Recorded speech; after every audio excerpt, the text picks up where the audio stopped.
యాదాద్రి భువనగిరి జిల్లా కొయ్యలగూడెం వద్ద రోడ్డు ప్రమాదం జరిగింది. కారును లారీ ఢీకొట్టింది. ఈ ఘటనలో ఇద్దరికి గాయాలు కాగా ఒకరి పరిస్థితి విషమంగా ఉంది. క్షతగాట్లను ఆసుపత్రికి తరలించి చికిత్స అందిస్తున్నారు.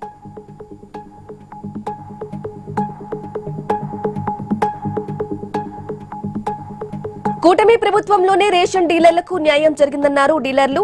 రేషన్ డీలర్లకు ఇచ్చే కమిషన్ క్వింటాకు 200కు పెంచాలన్నారు. అదేవిధంగా వేతనాన్ని 7,500 రూపాయలు పెంచాలని కోరారు. డీలర్లకు ఈఎస్ఐతో కూడిన హెల్త్ కార్డులు మంజూరు చేయాలని విజ్ఞప్తి చేశారు.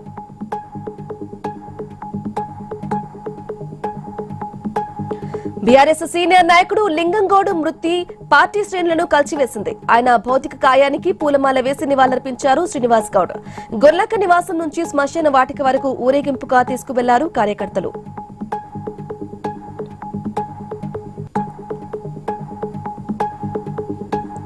అన్నమయ్య ప్రాజెక్టు వరద దుర్ఘటనకు 40 ఏళ్లు పూర్తయ్యాయి.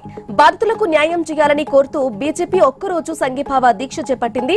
వరదల్లో మృతి చెందిన వారికి నివాళులు అర్పించింది. ఇక కూటమి ప్రభుత్వంలో మృతుల కుటుంబాలకు న్యాయం చేయాలని కోరారు.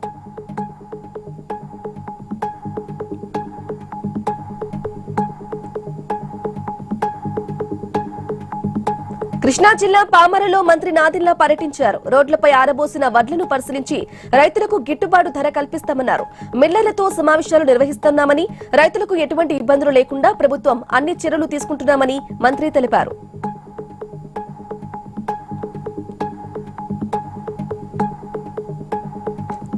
డిజిటల్ అరెస్టు పేరుతో మోసాలకు పాల్పడుతున్న ముఠాను తిరుపతి పోలీసులు అరెస్టు చేశారు. నిందితుల నుంచి 8 సెల్ ఫోన్లు స్వాధీనం చేసుకుని వారి బ్యాంక్ అకౌంట్ ను సీజ్ చేశారు. అలాగే చైన్ స్నాచింగ్ జరగకుండా నిఘా ఉంచామని తెలిపారు.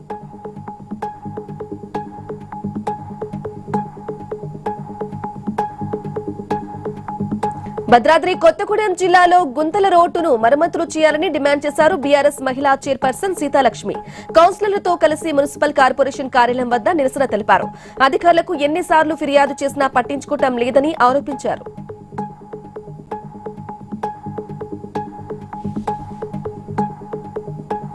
వనపర్తి జిల్లాలో ఇందిరాగాంధీ జయంతి వేడుకలు ఘనంగా నిర్వహించారు. ఇందిరాగాంధీ విగ్రహానికి పూలమాల వేసి నివాళులర్పించారు ఎమ్మెల్యే మేఘారెడ్డి. దేశవ్యాప్తంగా ఇందిరాగాంధీ ఎన్నో సంక్షేమ పథకాలు అమలు చేశారని తెలిపారు.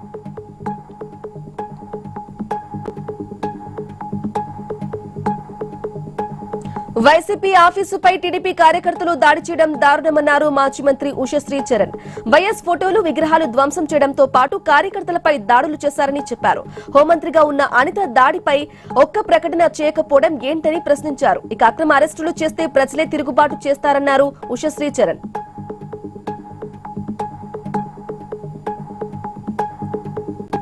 అంబేద్కర్ కోనసీమ జిల్లా వాడపల్లి వెంకటేశ్వర స్వామిని ఎంపీ భరత్ దర్శించుకున్నారు. దర్శనానంతరం వేద పండితులు వేదర ఆశీర్వచనం అందించగా అధికారులు స్వామివారి తీర్థ ప్రసాదాలు అందజేశారు. అనంతరం 1,16,00,000తో నిర్మించనున్న షెడ్ల నిర్మాణానికి శంకుస్థాపన చేశారు.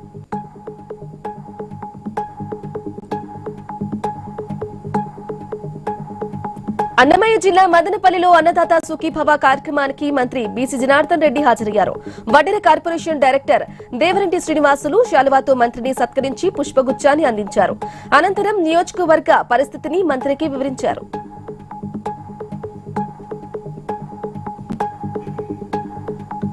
అంతర్జాతీయ వృద్ధుల దినోత్సవం సందర్భంగా ములుగు జిల్లాలో ర్యాలీ చేపట్టారు. వయోవృద్ధుల సంరక్షణ చట్టం అమలు చేయాలంటూ నినాదాలు చేశారు. ఇక కుమారులు, కూతుర్లు వృద్ధులకు తోడ్పాటు అందించాలన్నారు.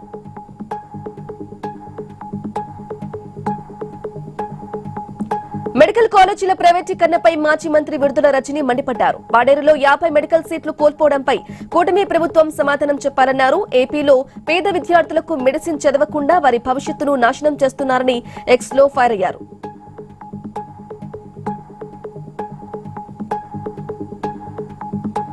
నిజామాబాద్ మున్సిపల్ కార్పొరేషన్ లో ఏసీబీ సోదాలు నిర్వహించింది. టౌన్ ప్లానింగ్ విభాగంలో అధికారులు తనిఖీలు చేపట్టారు. కార్యాలయంలో పలు రికార్డులను, ఫైళ్లను స్వాధీనం చేసుకున్నారు.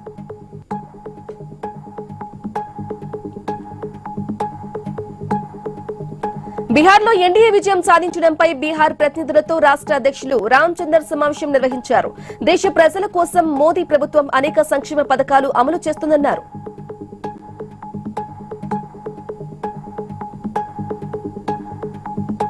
అభివృద్ధి కోసం ఇందిరాగాంధీ విప్లవాత్మక సంస్కరణలు చేసిందన్నారు మాజీ ఎంపీ అంజన్ కుమార్.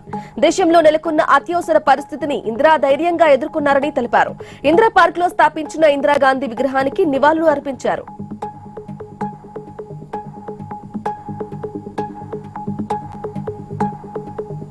గాంధీ భవన్ లో ఇందిరాగాంధీకి నివాళులర్పించారు ఎమ్మెల్సీ బల్మూరి వెంకట్. ప్రజల కోసం ఇందిరాగాంధీ అనేక సంక్షేమ పథకాలు ప్రవేశపెట్టిందన్నారు.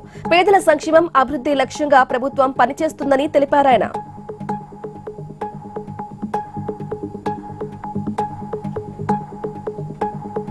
యాదాద్రి జిల్లా చౌటుప్పలో తీవ్ర ఉద్రిక్తత చోటు చేసుకుంది. ఓ కేసు విషయంలో బీఆర్ఎస్ మండల అధ్యక్షుడు నిరంజన్ ను పోలీసులు అరెస్టు చేశారు. అధికార పార్టీ నేతల ఒత్తిడితో అక్రమ అరెస్టు చేశారని బీఆర్ఎస్ శ్రేణులు ఆరోపించారు.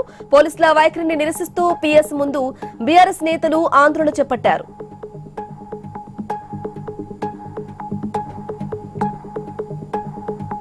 సర్దార్ వల్లభాయ్ పటేల్ కృషితోనే దేశం ఐక్యంగా ఉందన్నారు ఎమ్మెల్యే గండ సత్యనారాయణరావు. ఎన్ఎస్ఎస్, ఎన్సీసీ సంస్థల ఆధ్వర్యంలో సర్దార్ 150వ ఐక్యత పాదయాత్రను ఎమ్మెల్యే జెండా ఊపి ప్రారంభించారు.